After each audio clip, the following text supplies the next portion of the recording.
여러분 안녕하십니까? 광주 MBC 뉴스투데이 시작합니다. 먼저 오늘의 주요 뉴스입니다. 한덕수 대통령 권한대행이 양곡관리법 개정안에 대해 거부권을 행사하면서 농민들이 반발하고 있습니다. 국내에서는 전남 장흥에서만 생산되는 지압용 호두가 영광에서도 수확이 시작됐습니다. 격동의 한국 근현대사를 비판적인 시각으로 통찰해온 작가들의 전시회를 소개합니다. 여수 광양항만공사가 세계박람회장 사후 활용 구상이 담긴 최종 마스터 플랜을 내년에 확정합니다. 한덕수 대통령 권한대행이 정부로 이송된 양곡관리법 개정안에 대해 거부권을 행사했습니다. 양곡관리법만 놓고 보면 이번이 두 번째 거부한 건데요. 윤석열 대통령의 거부권 1호 법안이기도 한 양곡관리법을 두고 왜 같은 일이 반복되는지 송정근 기자가 짚어봤습니다. 한덕수 대통령 권한대행 국무총리가 정부 서울청사에서 임시 국무회의를 주재했습니다. 민주당이 정부로 보낸 양곡관리법 개정안 등 6개 법안을 수용할지 아니면 거부할지를 논의하기 위해서입니다. 한 총리는 이 자리에서 예상대로 거부권을 행사했습니다. 어느 때보다 정부와 여야 간 협치가 절실한 상황에서 국회 6개 법안에 대한 제의를 요구하게 되어 마음이 매우 무겁습니다. 국무회의에 올라온 법안은 양곡관리법과 농어업체의 대책법, 농어업체의 보험법 개정안 등 모두 6개 법안입니다. 이 중 가장 논란을 빚었던 법안은 양곡관리법 개정안입니다.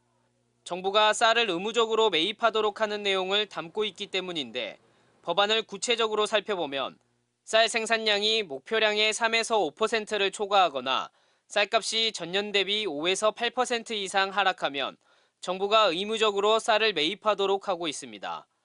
농민들은 현재 쌀값이 20년 전 가격으로 폭락했고 기후변화로 보리와 밀 등 다른 작물도 생산량이 절반으로 줄어 농가들이 총체적인 난국에 빠져 있다고 강조했습니다.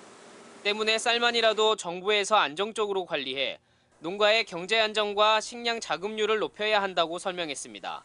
5,000년 이상 먹어온 우리의 주식이기 때문에 쌀만큼은 지켜야 된다는 건데 쌀마저 무너진다면은 우리나라는 말 그대로 정말 상상하기 어려운 상황에 처할 겁니다. 민주당은 식량안보도 국방안보 못지않게 중요하다며 시장 자율성과 재정 부담을 강조하고 있는 정부를 비판했습니다. 그러면서 현재 쌀 한 가마니가 생산비에도 미치지 못하는 18만 5천 원 정도에 거래되는데 농민들이 생각하는 적정가 23만 4천 원에 한참 못 미치는 수준이라고 말했습니다. 날 안팎으로 어려운 때 얻는 사람들이 더 어려움을 겪는데 실제로 우리 현장의 농민들이 겪고 있는 이 고초는 2중, 3중으로 더 큽니다. 정부가 다시 한번 재고를 해서 정부는 쌀 의무 매입 시 쌀 공급 과잉과 쌀값 하락을 심화시키고 재정 부담을 큰 폭으로 늘릴 거라며 반대 의견을 명확히 하고 있는 가운데 민주당은 양곡관리법 등 농업사법에 대해 재발의를 검토하고 있고 농민들도 투쟁을 계속 이어간다는 방침이어서 양곡관리법과 관련된 논란은 한동안 계속될 것으로 보입니다. MBC 뉴스 송정근입니다. 오늘은 비교적 무난한 겨울 날씨가 예상됩니다. 어제보다 추위도 덜하겠고요. 하늘 모습 보시면 고기압의 가장자리에 들면서 구름은 많이 지나고 있습니다만 뚜렷한 눈비 소식 없는 가운데 오늘 날씨로 인한 큰 불편함은 없겠습니다. 다만 오늘 밤부터 또다시 눈이 시작되겠습니다. 오늘 밤 약한 눈발이 날리기 시작하겠고요. 토요일인 내일은 광주와 전남 대부분 지역에서 눈과 비가 이어지겠습니다. 전남 내륙 지역에서는 1에서 5cm, 광주에서도 1cm 안팎의 눈이 내려 쌓일 수 있겠고요. 비가 내린다면 광주와 전남 대부분 지역에서 5mm 안팎의 비가 지나겠습니다. 내일부터는 바람도 강하게 불 것으로 보입니다. 현재 해안 지역을 중심으로 강풍주의보가 발효 중인 가운데 서해안 지역에서는 이미 시속 70km에 달하는 매우 강한 바람이 불고 있고요. 광주와 전남 내륙 지역은 내일부터 시속 55km 안팎의 강풍이 불 것으로 보입니다. 기온은 어제보다 오름세를 보이겠습니다. 광주의 오늘 출근길 기온 영하 1도 안팎으로 어제 같은 시각보다 2, 3도가량 높은 기온에서 시작했습니다. 한낮 기온 7도로 낮 기온은 어제와 비슷하겠습니다. 날씨 정보였습니다. 탄핵 정국 속에 여당인 국민의힘을 향한 시민들의 분노가 확산하고 있습니다. 호남에서도 국민의힘 당원 탈당이 이어지고 있고 당 해산을 요구하는 목소리도 나오고 있습니다. 김단비 기자가 보도합니다. 윤석열 대통령의 12.3 내란 사태 이후 국민의힘 탈당자 수는 7,745명입니다. 하루 평균 탈당자 수는 645명으로 계엄 선포 전보다 6배 이상 늘었습니다. 시도당별로는 경기와 서울이 가장 많았고 전남에서도 152명이 탈당했습니다. 국민의힘 전남도당은 책임당원 탈당은 거의 없다며 이런 상황에 동요하기보다는 민생 경제 회복을 최우선 과제로 삼고 여야 협치를 강조했습니다. 여야가 따로 없다. 광주 전남을 위해서는 여야 손을 잡고 가야 된다 해서 예산 확보 또 추진하고 있는 사업에 저희들은 전념하려고 하고 있습니다. 민심은 더 돌아섰습니다. 2022년 대선에서 윤 대통령은 호남에서 보수정당 대선 후보로서 역대 최고 득표율을 얻었습니다. 또 지난 총선에서는 국민의힘이 16년 만에 호남 전 지역에 후보를 내기도 했습니다. 국민의힘이 호남 지지 세력을 넓히기 위해 공을 들였고 일정 성과도 있었지만 시민들의 분노는 당 해체 요구로 이어지고 있습니다. 다 온 국민이 다 내가 잘못됐다고 생각을 하잖아. 부분에는 더 안 좋은 것 같아. 이제 해체를 하고 다시 뭐 당을 하든가 했으면 더 낫겠을 것 같아 난. 네, 그게 나온 거 그 의원들만이라도 그런 분들이 있어서 이렇게 된 거에 대해서 그냥 다행이다. 국민의힘 해산을 요구하는 국회 국민동의청원은 30만 명을 넘어섰습니다. MBC 뉴스 김담입니다. 광주 전남 시민사회와 5.18 단체가 5.18 정신의 헌법 전문 수록과 헌법재판소에 윤석열 대통령 탄핵 인용을 촉구했습니다. 광주 전남 25개 시민단체와 5.18 단체로 구성된 광주 전남 비상시국회의는 어제 기자회견을 열고 한덕수 권한대행과 국회는 공석인 헌법재판관 3명을 신속히 임명하고 헌재 역시 탄핵을 인용하라고 요구했습니다. 또 대통령이 바뀌는 즉시 헌법 전문에 5.18 정신을 수록해야 한다고 강조했습니다. 현 조선대학교 김희수 이사장이 윤석열 대통령 탄핵 심판 사건에서 국회 측 법률대리인단으로 선임됐습니다.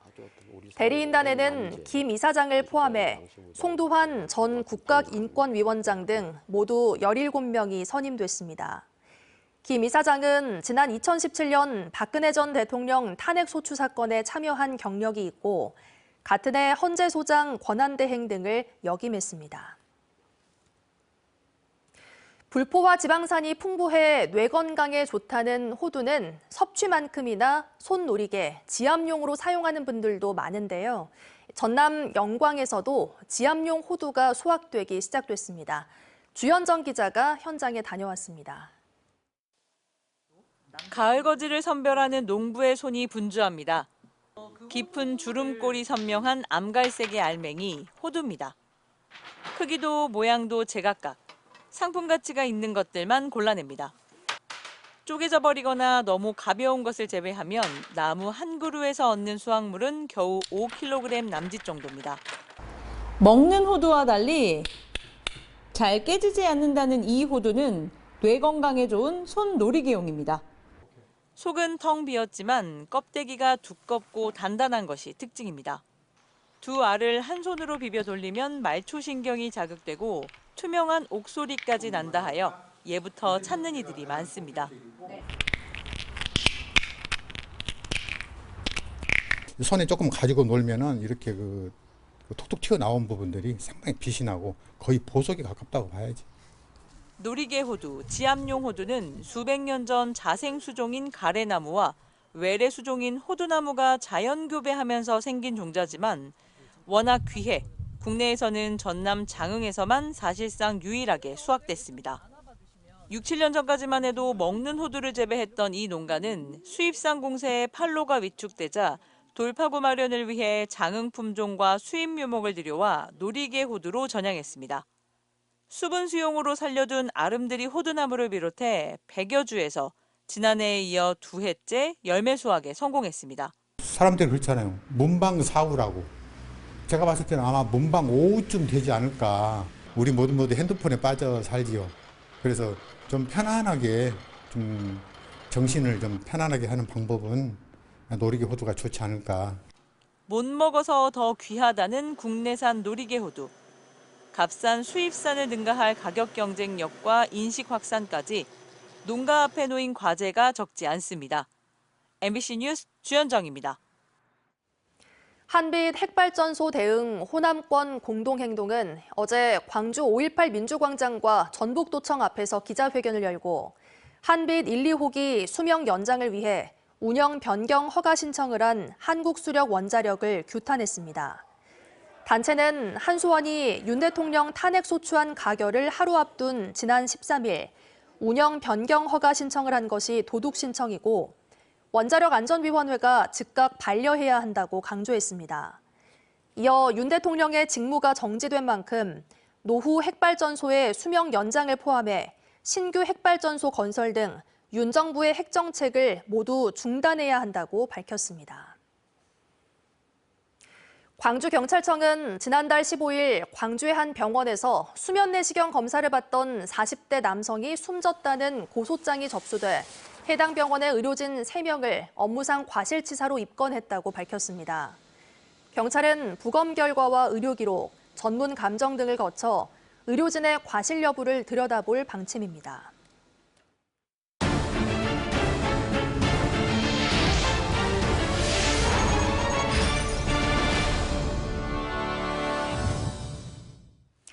올바른 정치를 향한 시민들의 참여 열기가 어느 때보다 높은 요즘입니다. 민중미술을 대표하는 두 작가의 작품을 광주 시립미술관에서 전시하고 있는데요. 격동의 한국의 근현대사를 비판적인 시각으로 통찰하고 자신들만의 조형 세계를 구축해온 두 작가의 전시를 박수인 기자가 소개합니다. 봄에 논을 갈아서 가을에 풍성한 결실을 거두듯이 못된 외래 문화를 물리치고 통일의 무릉도원을 만들자는 그림이었습니다. 그런데 느닷없이 북한을 찬양한다는 누명을 쓰고 검찰에 몰수됐습니다. 원작은 국가보안법 위반이라는 낙인이 찍혀 35년째 수장고에 묻혀 있고 작가가 다시 그린 작품이 광주의 관객들을 만납니다. 1960년대 실험미술로 시작해 80년대 민중미술을 거쳐 현재에 이르기까지 신학철 작가의 60년 예술 세계를 광주 시립미술관에서 선보입니다. 격동의 근현대사를 비판적 시각으로 통찰한 그의 작품에서 80년 광주가 갖는 비중은 절대적입니다. 그러니까 광주 항쟁이 이제 공포심을 많이 없애주고 의문을 느끼고 이제 이런 것들이 이제 광주 항쟁이 밑바탕이 아니었나 이렇게 보고 싶어요. 신학철 작가의 작품은 언제나 현재의 시점에서 붓이 멈춰 있습니다. 그리고 사회가 예술을 부를 때 언제든 다시 붓을 들 준비가 돼 있습니다. 그 촛불 집회를 보니까 선한 힘들이 한테 모이는 거예요. 에너지가. 그래서 다시 그려야 되겠다. 1980년대 전남대 당산나무 아래 놓인 정화수는 붉은 빛입니다. 2020년 옛 전남도청 앞 분수대에선 하얀 물방울이 쏟아져 내립니다. 핏빛으로 물들었던 광주가 인권과 평화의 상징으로 승화되는 작품의 흐름이 물빛의 대조로 드러나 있습니다. 1980년대 민중미술로 그림을 시작한 송필용 작가는 굴곡진 근현대사를 황토색 짙은 땅의 역사로 풀어냈고 2000년대 들어서는 물이라는 소재에서 치유와 정화, 강인한 생명력을 찾았습니다. 역사와 공명하는 어떤 물줄기, 역사와 공명하는 그런 물의 강줄기를 이렇게 통해서 우리 삶의 어떤 역동적인 힘을 이렇게 앞으로 나아가는 힘 같은 것을 제시하는 그런 방향으로 제가 물을 연구하고 있습니다. 지난해 오지호 미술상을 수상한 송필용 작가의 시대정신과 예술적 성과를 담은 60여 점의 작품이 광주 시립미술관에서 관람객을 기다립니다. MBC 뉴스 박수인입니다. 여수 광양항만공사는 세계 박람회장 사후 활용 구상이 담긴 최종 마스터 플랜을 내년에 확정합니다. 이와 관련해 최근 여수 지역사회는 내년부터 오는 2027년까지 3년의 3대 과제 실현을 기치로 박람회장 사후 활용에 대한 지역의 여망을 제시했습니다. 최우식 기자의 보도입니다. 2012 여수 세계박람회 정신을 계승하는 여수선언 실천을 위해 여수 지역사회에서는 3년의 3대 과제 실현을 주문하고 있습니다. 내년에는 사후 활용 마스터 플랜의 완성, 2026년은 선박람회 성공 개최, 2027년 COP33 유치 성공이라는 향후 3년간의 목표를 설정한 겁니다. 박람회장 사후 활용의 주체인 항만공사는 지난 6월부터 내년 말까지 18개월의 시한을 정해놓고 마스터 플랜 수립 용역을 수행하고 있습니다. 사후 활용 마스터 플랜 완성이라는 첫 해의 과제 달성에 대한 지역사회의 관심이 뜨거운 이유입니다. 사후 활용 성공을 위해서는 한 3가지 핵심적인 내용이 있는데요. 이 핵심적인 내용들을 실은 이제 마스터 플랜이 제시를 하도록 그렇게 되어 있습니다. 그렇기 때문에 이게 굉장히 중요한 과제인 거죠. 여수시와 여수선언 실천위원회는 컨벤션과 크루즈, 환승센터가 합쳐진 해양 테마의 마이스 산업 거점이 될 복합 컨벤션 센터 건립을 요구하고 있습니다. 또 박람회 주제 구현을 기조에 두고 정부 주도의 책임성 있는 개발이 이루어지되 공공성과 수익성이 균형을 이룰 것. 여수뿐 아니라 남해안을 아우르는 사후 활용 공간의 확대도 바라고 있습니다. 아직은 절반 정도 진행된 상황이지만 여전히 이 같은 지역의 요구들이 충분히 반영되지 않았다는 우려도 있습니다. 현재까지 나온 내용으로 보면 좀 부족하고 우려가 된다는 게 대체로 지역민들의 평가입니다. 그래서 앞으로 남은 기간 동안 그런 우려를 불식할 수 있는 살아있는 바다 숨쉬는 연안에 부합하는 상징성과 지향성을 표현한 랜드마크, 존치와 철거에 대한 명확한 분석과 대안, 재원과 제도의 지원, 투자 유치의 가능성 등이 담긴 완성된 마스터 플랜이 나올 수 있기를 지역민들은 기대하고 있습니다. MBC 뉴스 최우식입니다. 비상계엄과 탄핵으로 전국이 혼란스러운 가운데 전라남도가 통합대학교 전남 국립의대 설립을 흔들림 없이 추진하겠다고 밝혔습니다. 전라남도에 따르면 목포대와 순천대 총장을 공동위원장으로 하고 대학 구성원 대표 24명으로 구성된 대학통합공동추진위원회가 지난달 27일 출범해 매주 1, 2회 모여 통합 방안을 논의하고 있고 이달 말쯤 교육부에 통합 신청서를 제출할 예정입니다. 또 정부의 대국민 약속사항 이행을 지속 건의하고 내년 1월 신설 예정인 교육부 의대교육지원관 등과 긴밀히 소통해 통합대학 전남 국립의대 설립이 되도록 최선을 다하겠다고 밝혔습니다. 광주와 전남교육청의 청렴도가 하위 등급에 머문 것으로 나타났습니다. 국민권익위원회가 발표한 올해 공공기관 청렴도 평가에 따르면 광주교육청은 4등급, 전남교육청은 3등급을 기록했습니다. 특히 광주교육청의 청렴 체감도는 최하위 등급인 5등급, 청렴 노력도는 4등급으로 조사됐습니다.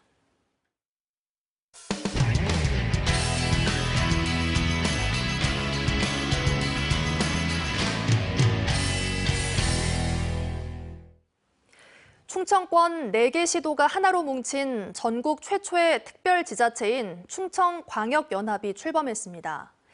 인구만 555만인 충청권이 협력하면 수도권 못지않은 생활경제권을 만들 수 있다는 기대가 나오고 있는데요. 하지만 함께 출범한 광역연합의회가 출발부터 파행을 빚고 궁극적인 행정 통합을 놓고도 서로 다른 생각을 하고 있습니다. 대전문화방송 김윤미 기자가 보도합니다. 대전과 세종, 충남과 충북 4개 시도가 충청광역연합이라는 새로운 이름으로 첫 발을 뗐습니다. 수도권 집중 문제 해결과 동반 성장을 위해 여러 지자체가 뭉친 특별지자체 형태로 지난 2022년 제도 시행 이후 전국 최초입니다. 인구만 합쳐도 555만, 지역 내 총 생산도 290조 원에 이르는 충청권이 하나로 뭉치면 수도권의 버금가는 경제 생활권으로 성장할 수 있다는 기대입니다. 초대 연합장으로 선출된 김영환 충북지사는 교통망에 촘촘히 있고 첨단 산업을 키워 충청권의 국가 성장을 이끌 새로운 동력으로 만들겠다고 강조했습니다. 제조업의 중심이 충청남북도에 포진되어 있고 국가의 R&D 역량이 대전에 집중되어 있습니다. 행정 수도로서 세종시가 나라의 중심을 잡고 있습니다. 충청광역연합은 세종에 사무실을 두고 4개 시도에서 60명이 파견돼 일하게 됩니다. 광역철도 등 교통 인프라를 비롯해 산업, 경제, 문화, 관광과 국제 교류 등 20개 사무를 시도 경계를 넘어 함께 수행하고 광역 BRT 구축과 운영은 정부에서 위임받습니다. 기존 시도를 유지하는 느슨한 연합에서 궁극적으로는 행정 통합까지 보고 있지만 출범식부터 시도지사들의 생각은 달랐습니다. 대전과 충남이 먼저 행정 통합을 이루고 그 이후에 세종과 그리고 충북이 함께 행정 통합을 이룰 수 있는 세종시는 행정 수도로서의 독자적인 입지와 또 독립적인 지위를 갖는 것이 바람직하다고 생각하고 있습니다. 미국의 워싱턴 DC 같이 세종시는 세종시 나름대로의 발전 전략을 수년째 이어진 KTX 세종역 신설을 둘러싼 논란, 청주공항 명칭에 대전을 넣을 수 없다는 충북의 반발 등 풀어야 할 과제도 많습니다. 충청권 전체의 발전 그리고 충청권 거점 공항의 발전을 위해서 한 제안이고 그런 것들은 충분히 논의해가면서 충청권 발전을 위해서. 실제 하루 전 출범한 광역연합의회에서도 의장단 구성을 놓고 원만한 합의에 실패해 의원 줄사퇴 등 파열음을 빚었습니다. MBC 뉴스 김유미입니다. 소양강댐 수위 상승으로 인제 빙어축제가 올해도 무산된 가운데 평창 송어축제는 개막을 일주일 미뤘습니다. 최근 5년 사이 일정을 늦추는 일이 잦아지고 있는데요. 겨울이 점점 따뜻해지면서 강원도 겨울축제가 위기를 맞고 있습니다. 원주문화방송 이병선 기자가 보도합니다. 송어축제 준비가 한창인 평창 오대천변. 분주하게 시설물을 설치하고 한쪽에선 제설기가 쉼없이 눈을 쏟아냅니다. 하지만 축제의 핵심 시설인 빙판은 준비가 덜 돼 있어 작업도 쉽지 않습니다. 왜 그물이 지금 못 치고 있잖아. 불안해서 사람이 들어가면 불안하니까. 작년 이맘때 그물 다 쳐져 있었죠. 이상적인 얼음 두께는 30cm 이상, 못해도 20cm는 돼야 하는데 기대에 미치지 못하는 겁니다. 겨울이 시작된 지 한참이지만 얼음의 두께는 여전히 10cm 안팎에 머물고 있습니다. 축제위원회는 일단 오는 27일로 예정됐던 축제를 일주일 미루고 날씨 추이를 지켜보고 있습니다. 낮이 되면서 영상으로 이제 기온이 올라가면서 안에 있는 얼음을 이제 또 녹이는 상태가 지금 계속적으로 반복이 되고 있고요.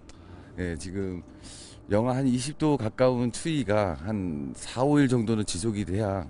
송어축제는 연말연시를 끼고 개막해 동해안 해돋이 관광객에게 인기가 많습니다.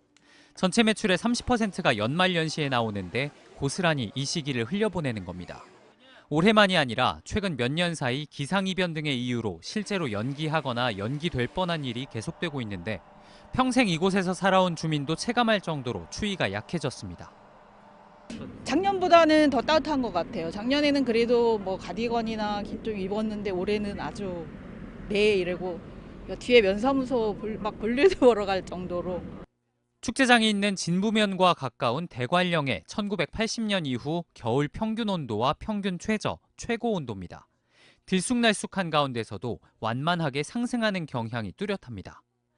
대관령을 포함해 강원도 전역이 꾸준히 기온이 상승하고 있다 보니 추위를 무기로 진행하던 겨울축제가 모두 위기입니다. 인제 빙어축제, 홍천강 꽁꽁축제 등도 기존 축제 계획을 변경하거나 취소했습니다.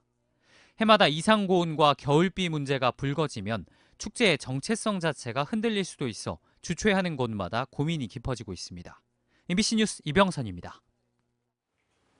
중학생들이 직접 감독으로 나서 기획하고 제작한 영화를 선보이는 2024 중딩영화제가 어제 광주 시청자 미디어 센터에서 열렸습니다. 이번 중딩영화제에서는 전국 16개 권역에서 제출된 101편의 영화가 공모됐습니다. 출품작들은 학교 폭력과 우정, 학업 스트레스 등을 다뤘고 1, 2차 외부 전문가 심사를 통해 총 13편의 작품이 수상작으로 선정됐습니다. 오늘은 비교적 무난한 겨울 날씨가 예상됩니다. 어제만큼의 심한 추위도 없겠고요. 하늘 모습 보시면 고기압의 가장자리에 들면서 구름은 다소 지나겠지만 뚜렷한 눈비 소식 없는 가운데 활동하는 데 심한 불편함은 없겠습니다. 다만 오늘 늦은 밤부터 또다시 약한 눈발이 날리기 시작하겠고요. 토요일인 내일 광주와 전남 대부분 지역에서 눈이나 비가 지나겠습니다. 전남 내륙을 중심으로 1에서 5cm의 적설량 나와 있고요. 광주에서도 1cm 안팎의 눈이 내려 쌓일 가능성이 있겠습니다. 비가 지난다면 광주와 전남 대부분 지역에서 5mm 안팎의 비가 내릴 것으로 보입니다. 바람도 강하게 불겠습니다. 현재 서해안 지역을 중심으로 강풍주의보가 발효 중인 가운데 특보가 내려진 지역에서는 이미 순간 풍속 시속 70km에 달하는 매우 거센 바람이 불고 있습니다. 그 밖에 광주와 전남 내륙 지역을 중심으로는 내일부터 시속 55km에 달하는 강한 바람이 불겠습니다. 시설물 관리 미리 잘 해두셔야겠습니다. 오늘 출근길 기온은 영하 1도 안팎으로 어제 같은 시각보다 2, 3도가량 높게 시작했습니다. 한낮 기온은 7도로 낮 기온 어제와 비슷하겠습니다. 아직 영하의 추위를 보이는 곳이 많습니다. 영암과 장흥에서는 영하 3도 안팎의 기온 보이고 있고요. 곡성의 낮 기온 7도, 광양의 낮 기온 10도 안팎으로 낮 동안 기온이 올라서 활동하기 좋겠습니다. 바다의 물결은 최고 1m에서 1.5m로 비교적 잔잔하게 일겠습니다. 주말 동안 추위가 이어지겠습니다. 광주의 낮 기온 4도에서 5도 안팎에 머물겠고요. 모레인 일요일부터는 아침 기온 영하권이 이어지겠습니다. 날씨 정보였습니다.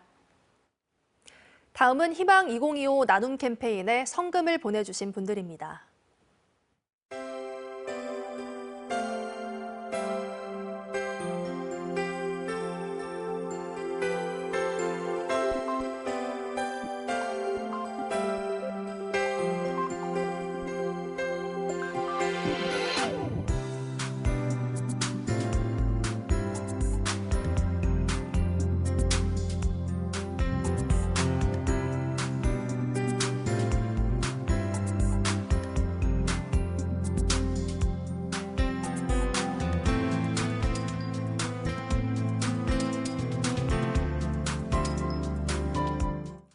이상으로 뉴스 마칩니다. 시청해주신 여러분 고맙습니다. 언제 어디서나 내 손 안의 뉴스. 광주 MBC 뉴스 유튜브 구독으로 함께하세요.